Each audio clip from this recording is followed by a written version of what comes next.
We wanted to take you guys to Mount Everest with us, but of course the accountants said no. So we thought we'd bring Everest to you. The Ford Everest, that is. It's Ford's all-new Ranger-based SUV. We've brought it out to the middle of nowhere to put it through its paces and to see whether it's got the goods to take on Australia's tough conditions.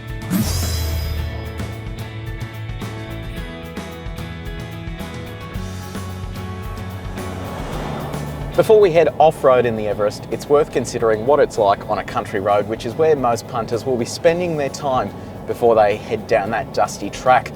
And Ford has really nailed it here in terms of ride quality and also the noise in the cabin. It's built off the Ranger platform, so it already has that great noise cancellation, which is what they built into that Ranger. But they go one step further with active noise cancellation, which basically counters any road noise and cabin noise through the speakers and reduces it down to those nice levels. The other aspect of the Everest that makes it so great to drive is the steering. The car comes with electrically assisted steering, which has been engineered a little on the light side, but it makes this thing feel like a car on the road. And especially when you come to corners, tip it in with the steering and then it just reacts beautifully, which is unlike anything this size of car. Driving with a full car of passengers or even using the full 3,000 kilogram brake towing capacity, you're never going to be struggling for power and torque. And that's thanks to the 3.2 litre 5-cylinder diesel engine under the bonnet. It's mated to a pretty good 6-speed automatic gearbox that's always in the right gear and delivering torque just as it needs to. It produces 470 newton meters of torque and 143 kilowatts of power and uses just 8.6 litres per 100 Ks. And whenever you need it, stand on the throttle and you get this rush of torque that seems never ending. And it just keeps on going regardless of how many people you have sitting in the car with you. Being based off the Ranger, Ford always ran the risk of making this thing ride like a commercial vehicle, which is definitely not what you want for a 7-seat SUV. And what they did differently was kept the front suspension from the Ranger, but changed the rear from leaf springs to a 5-link coil-sprung rear end. What that means is you get that extra damping, especially over these rough, undulating roads, and that creates a really nice ride quality that really is bespoke and befitting of a car this size.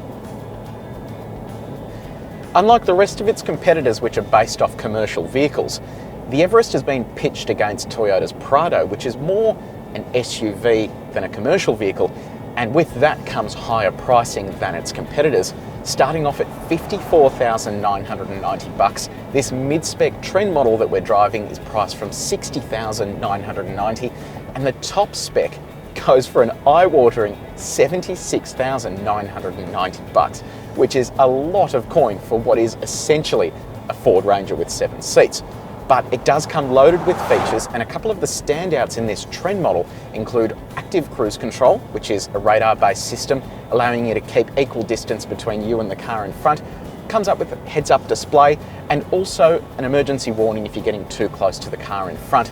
There's also these two fantastic LCD screens that flank the tachometer, and we also have Ford's excellent Sync 2 infotainment system that includes handy features like DAB+ digital radio and the ability to create a Wi-Fi hotspot. But the mid-spec trend doesn't come with satellite navigation. You have to option that, which seems strange for a $60,000 car. So the Everest is fantastic on-road, but we really need to find out whether you can fit 7 people into the back of this and whether it actually feels any good inside.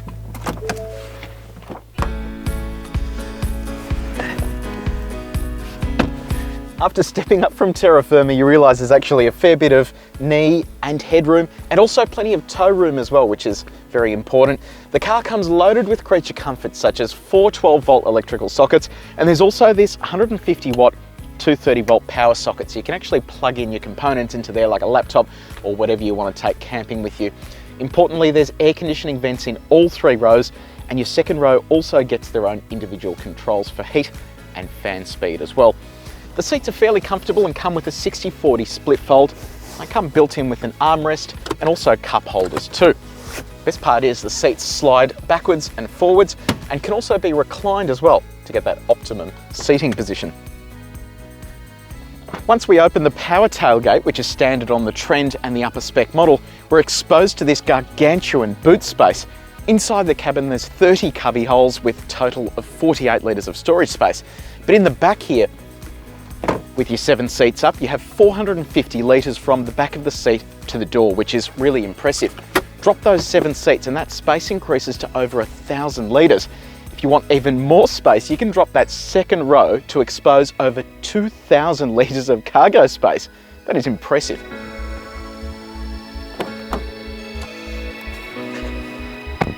Based off the Ranger, some of these interior materials are very cheap and feel low rent, especially if you're going to be spending $76,000 on the top spec model.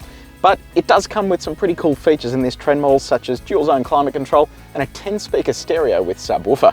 And some of the four-wheel drive controls include a rear differential lock, low-range transfer case, and also a mode selector for the four-wheel drive mode. But I think it's time we put this thing to use.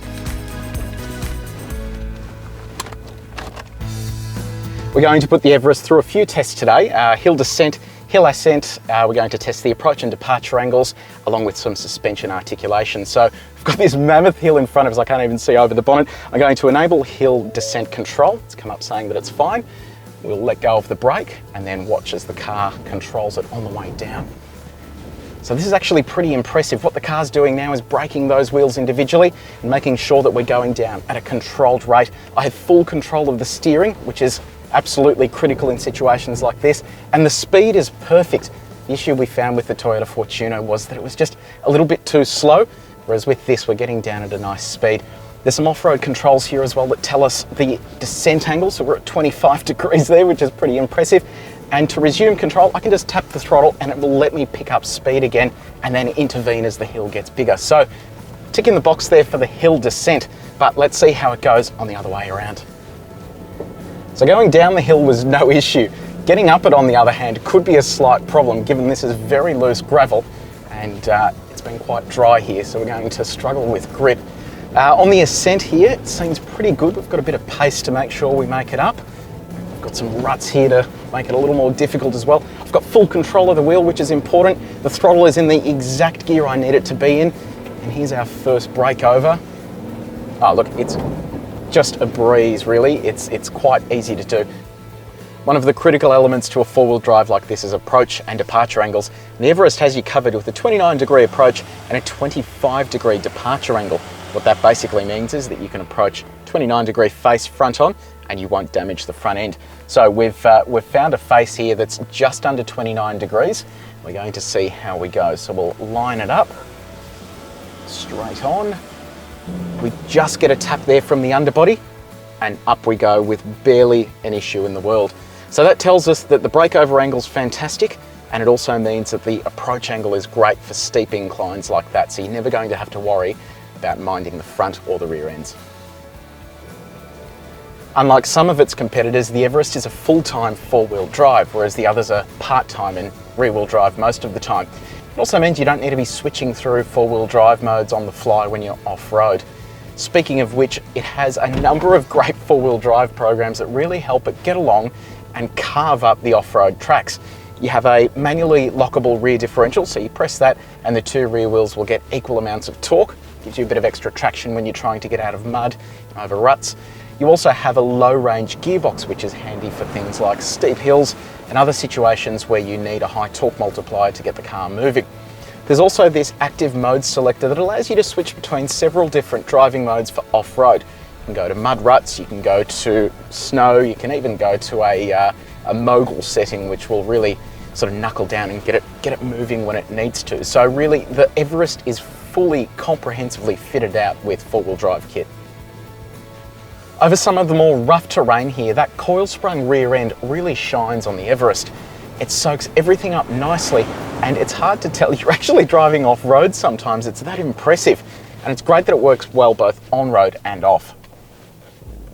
With 470 Newton meters of torque under the right foot, it shines in these off-road conditions where grip is at an absolute minimum. Really goes to show that this engine mates so beautifully with the gearbox and also the four-wheel drive system.